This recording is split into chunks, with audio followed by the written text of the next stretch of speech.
Hello everyone, welcome back to my channel. तो आज हम स्टार्ट करने वाले हैं क्लास 9th की poem the road not taken, जिसके पोएट हैं Robert Frost. So let's get started. सबसे पहले हम बात करेंगे थीम ऑफ द पोम। जो थीम है द रोड नॉट टेकन की, वो है डिसीजन के ऊपर बेस्ड। डिसीजन के ऊपर बेस्ड क्यों है? क्योंकि आपकी लाइफ में हमेशा ऐसा होगा, आपको चॉइसेस मिलते हैं और आपको उन चॉइसेस में से किसी एक को चूज करना पड़ता है। मतलब दो रास्ते होते हैं, एक बहुत इजी होता है और एक बहुत टफ होता है। तो चॉइसेस इसलिए है क्योंकि जो इंसान चाहता है कि वो इजी रास्ता चुने, उसको ज़्यादा डिफ़िकल्टीज का सामना ना करना पड़े, तो वो उस रास्ते को चुनता है जो ज़्यादातर लोग ट्रैवल करते हैं। बट अगर कोई इंसान है जिसको बहुत सक्सेस चाहिए, तो वो उस रास्ते को चुनता है जो लेस ट्रेवल है, जिसे कम लोगों ने चुना है। And that has made all the differences. यानी कि जब आप उस रास्ते को चुनते हो जिसे बहुत ही कम लोगों ने चूज़ किया और आप बहुत ज़्यादा मेहनत करते हो, तो आपको जब सक्सेस मिलती है, वो सारे डिफरेंसेस को क्लियर कर देती है। वही इन दो रास्ते का जो बोल सकते हैं हम डिफरेंस है कि रॉबर्ट फ्रॉस्ट ने कैसे अपनी लाइफ में डिसीजन लिया, जिसकी वजह से आज हम उन्हें एज अ फेमस पोएट जानते हैं। क्योंकि अगर वो उस डिसीजन को नहीं लेते और वो उसी रास्ते को चुनते जो दूसरे लोगों ने चूज़ किया, तो शायद आज हम जानते ही नहीं कि रॉबर्ट फ्रॉस्ट कोई पोएट भी हैं। बात करते हैं पोम के मेन पॉइंट्स की।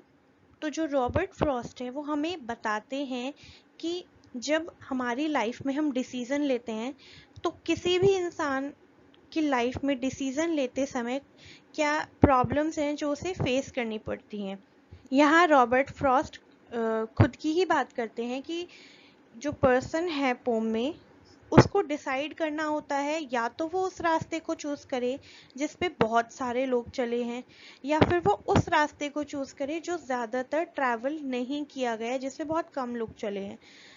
वो देखते हैं कि येलो वुड्स से दो रास्ते जा रहे हैं। यहाँ पर येलो वुड्स का मतलब है फॉरेस्ट, और येलो वुड्स उसे इसलिए कहा गया, वुड्स का मतलब है फॉरेस्ट, और येलो वुड्स उसे इसलिए बोला गया है क्योंकि ऑटम का सीज़न है, और जब सीज़न ऑटम का होता है तो जो लीव्स होती हैं, जो पेड़ के पत्ते होते हैं, वो थोड़े ऑरेंजिश और येलोइश कलर के हो जाते हैं।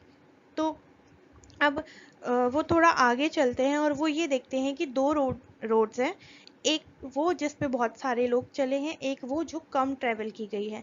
अब आप सब यही सोचोगे कि उन्हें कैसे पता कि इस रोड पर बहुत सारे लोग चले हैं, इस पर नहीं चले हैं। तो जो रास्ते जा रहे थे दो, एक रास्ता ऐसा था जब घास थी उसकी बहुत ज़्यादा घिसी हुई थी और बहुत ज़्यादा लेटी हुई थी, गंदी हुई थी।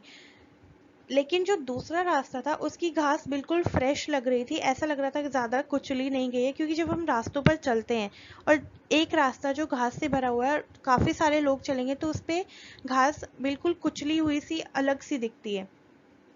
तब वो ये सोचते हैं कि मैं किस रास्ते पर जाऊं, मैं ये रास्ता चूज़ करूं जिस पर ज़्यादातर लोग गए हैं, या वो रास्ता चूज़ करूं जिस पर कम लोग ट्रेवल किए। अब उन्हें ये बात तो पता थी कि अगर मैं वो रास्ता चूज़ करूँगा जिस पर कम लोग ट्रेवल करे हैं, वो बहुत ज़्यादा डिफ़िकल्टीज से भरा होगा। बट शायद अगर मैं इसको कंप्लीट कर पाया, क्योंकि वो अपनी उस चॉइस पर भी ध्यान देते हैं कि जो चीज़ मैंने छोड़ दी है, जो डिसीज़न मैंने छोड़ दिया है, कि अगर मैं इसको लेता तो क्या जो मंजिल होती मेरी वो क्या होती, और अगर मैं इसको लूँगा तो वो मेरी मंजिल क्या होगी। जब हम कोई डिसीज़न लेते हैं, उसके प्रोज एंड कॉन्स को चेक करते हैं कि प्रोज किसके ज़्यादा हैं, किसके कॉन्स ज़्यादा हैं, इन सब को डिसाइड करके तब हम एक डिसीज़न लाइफ में बनाते हैं। तो सेम इसी तरीके से रॉबर्ट फ्रॉस्ट भी जो रोड कम लोगों ने चूज़ करी है, वो उस रोड को चूज़ करते हैं। और साथ ही साथ वो दूसरे रास्ते के बारे में भी सोच रहे होते हैं। वो ये सोचते हैं कि कोई बात नहीं, मैं आज नहीं ले पाया, बट मैं इस रास्ते को बाद में कभी ले लूँगा। बट ये बात हम भी जानते हैं और ये बात रॉबर्ट फ्रॉस्ट भी जानते थे कि जब भी हम कोई रास्ता चुनते हैं, जब भी हम कोई डिसीज़न लेते हैं अपनी लाइफ में, तो हम एक डिसीज़न अगले डिसीज़न को लीड करता है, एक रास्ता अगले रास्ते को लीड करता है।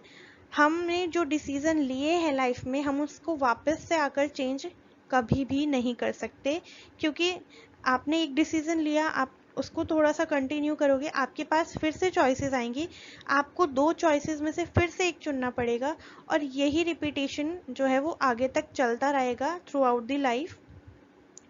लास्ट स्टैंजा में वो एक रिलीफ के साथ बताते हैं कि हाँ, मैंने ये सारे डिसीजन लिए और जिसकी वजह से सारे डिफरेंसेस कवर हो पाए, जिसकी वजह से वो आज इतने ज़्यादा फेमस पोएट बन पाए। अब बात करते हैं इस पोम के अंदर यूज़ हुए पोएटिक डिवाइसेस की, या जिन्हें हम बोल सकते हैं लिटरेरी डिवाइसेस। सबसे पहला है यहाँ पर मेटाफर। मेटाफर बहुत सारे यूज़ हुए हैं पोम के अंदर, जैसे कि road, fork in the road and yellow woods.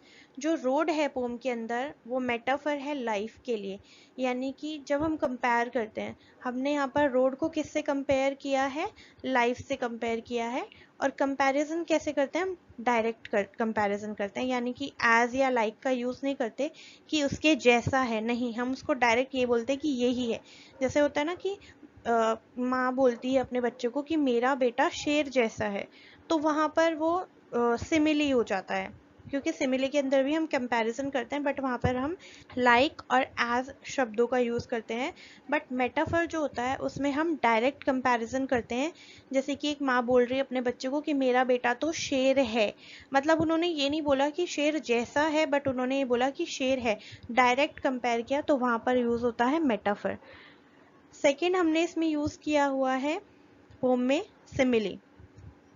Second stanza में जो लाइन है एज जस्ट एज फेयर, तो यहाँ पर एज का यूज हुआ है, तो यहाँ पर कौन सा पोएटिक डिवाइस होगा, सिमिली। थर्ड आती है एसोनेंस की। जैसा कि मैंने इसको पिछली वीडियो में भी समझाया था कि एसोनेंस जो होता है वो रिपीटेशन होता है वोवेल साउंड की। जो भी लाइन होगी आपको उसके थ्रू आउट पूरा आपको वोवेल साउंड सुनाई देगी। दो as far that the passing, and A या ओ का एक क्विक सक्सेशन सुनाई देगा आपको, though as far that the passing. और सेकेंड लाइन जो हमने इसमें पढ़ी, somewhere ages and ages hence, यहाँ पर थोड़ा ई साउंड आ रहा है, बट वो थ्रू आउट द लाइन आ रहा है, somewhere ages and ages hence. Fourth हम बात करते हैं पर्सोनिफिकेशन की। पर्सोनिफिकेशन का मतलब है कि आप एक नॉन लिविंग थिंग को, एक ह्यूमन की जो क्वालिटीज होती हैं वो आप एक नॉन लिविंग थिंग को दोगे।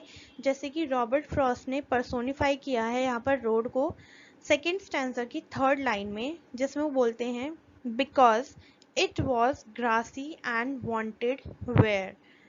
जैसे कि जो रोड है वो क्या है, एक ह्यूमन है, that it wants to wear and tear। तो यहाँ पर उन्होंने, रॉबर्ट फ्रॉस्ट ने रोड को क्या किया हुआ है, पर्सोनिफाई किया हुआ है, तो इसे हम क्या बोलेंगे, पर्सोनिफिकेशन।